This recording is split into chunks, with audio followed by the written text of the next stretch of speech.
Morning teacher. Morning teacher. Mensuration.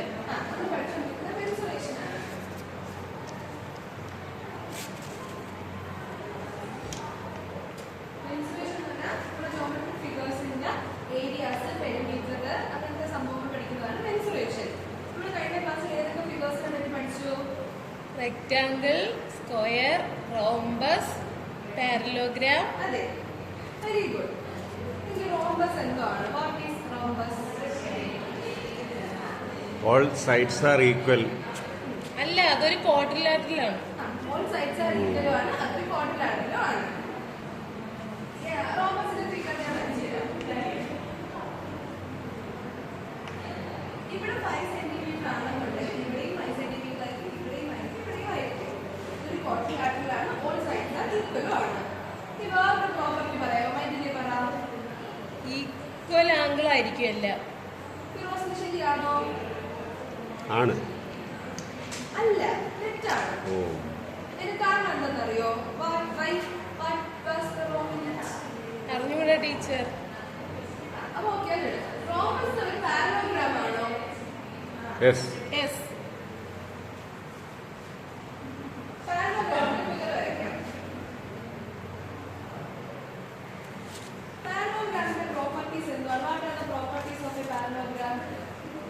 Opposite sides parallel ആയിരിക്കും.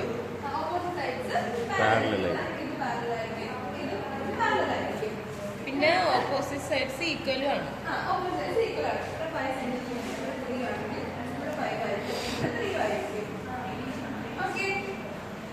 വേറൊരു property പറയാമോ? ഓക്കെ, അത് വേണ്ട. റോംബസ് ഒരു പാരലോഗ്രാം ആണെന്ന് വിചാരിക്കുക. അങ്ങനെയാണെങ്കിൽ ഒരു പ്രോപ്പർട്ടി പറയാം റോംബസിനെ പറ്റി.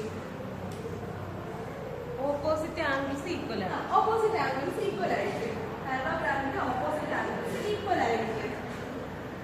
ഈ ആംഗിൾ ഈക്വൽ ആയിരിക്കും, ഈ ആംഗിൾ ഈക്വൽ ആയിരിക്കും.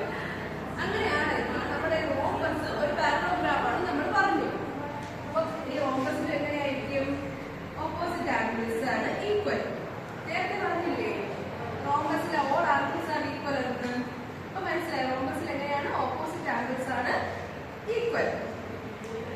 അങ്ങനെയാണെങ്കിൽ റോംബസ് പോലെ ഇരിക്കുന്ന വേറൊരു നമ്മൾ പഠിച്ചിട്ടുണ്ട്, സ്ക്വയർ. സ്ക്വയർ. റോംബസിന്റെ അതേ പ്രോപ്പർട്ടീസ് വരുന്ന ഒന്നാണ് സ്ക്വയർ. സ്ക്വയർ ഇവിടെ 3 സെന്റിമീറ്റർ ആണ്, ഇവിടെ 3 ആയിരിക്കും. റോംബസിന്റെ അതേ പ്രോപ്പർട്ടീസ് ആണ് സ്ക്വയറിന്.